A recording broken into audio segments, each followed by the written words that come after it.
I was 18 years old when I got married. I belonged to a very conservative family, a Baloch family, where good daughters never say no to their parents. My father wanted me to get married, and all I said was, if that makes you happy, I'll say yes. And of course, it was never a happy marriage. Just about after 2 years of getting married, about 9 years ago, I met a car accident. Somehow my husband fell asleep and the car fell in the ditch. He managed to jump out, saved himself. I'm happy for him. But I stayed inside the car and I sustained a lot of injuries. The list is a bit long. Radius ulna of my right arm were fractured. The wrist was fractured. Shoulder bone and collarbone were fractured. My whole rib cage got fractured. But that injury that changed me and my life completely was the spine injury. Many people came to rescue. They gave me CPR. They dragged me out of the car. And while they were dragging me out, I got the complete transection of my spinal cord. Those 2.5 months in the hospital were dreadful. I was at the verge of despair. One day, doctor came to me and he said, well, I heard that you wanted to be an artist, but you ended up being a housewife. I have a bad news for you. You won't be able to paint again. Next day, doctor came to me and said, your spine injury is so bad, you won't be able to walk again. I took a deep breath and I said, it's all right.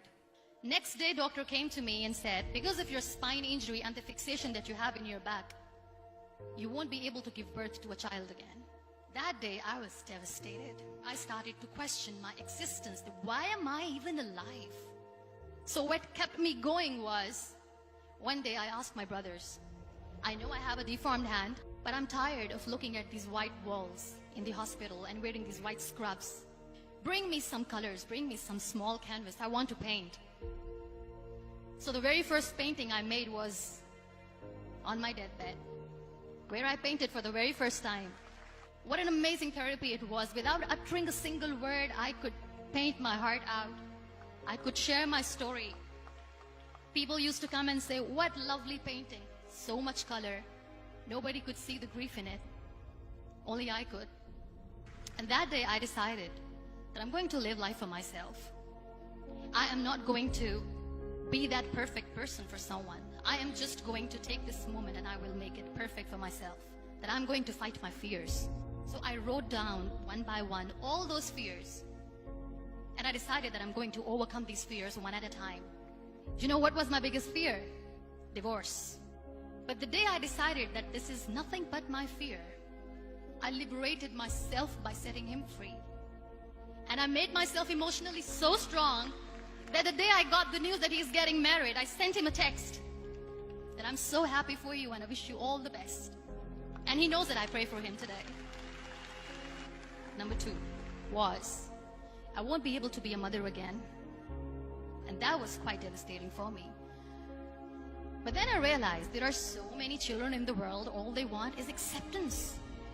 So there is no point of crying, just go and adopt one. And that's what I did.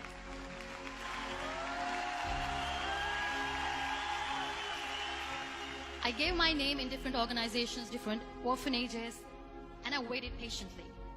2 years later, I got this call from a very small city in Pakistan.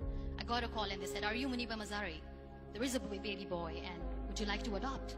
I could literally feel the labor pain. I said, yes, yes, I am going to adopt him. I am coming to take him home.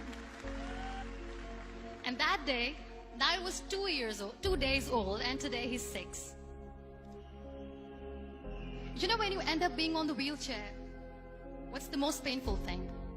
People think that they will not be accepted by the people because we, in the world of perfect people, are imperfects. So I decided to appear more in public. I started to paint.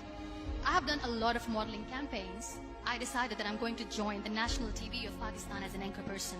I became the National Goodwill Ambassador for UN Women Pakistan, and now I speak for the rights of women, children.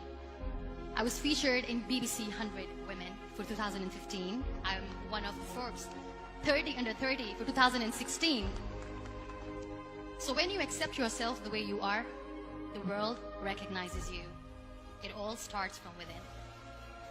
We have this amazing fantasy about life. This is how things should work. This is my plan. It should go as per my plan. If that doesn't happen, we give up. I never wanted to be on the wheelchair.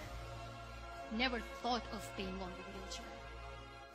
This life is a test and a trial, and tests are never supposed to be easy. So when you are expecting ease from life, and life gives you lemons, then you make the lemonade, and then do not blame life for that. It is okay to be scared. It is okay to cry. Everything is okay, but giving up should not be an option. They always say that failure is not an option. Failure should be an option, because when you fail, you get up, and then you fail, and then you get up, and that keeps you going.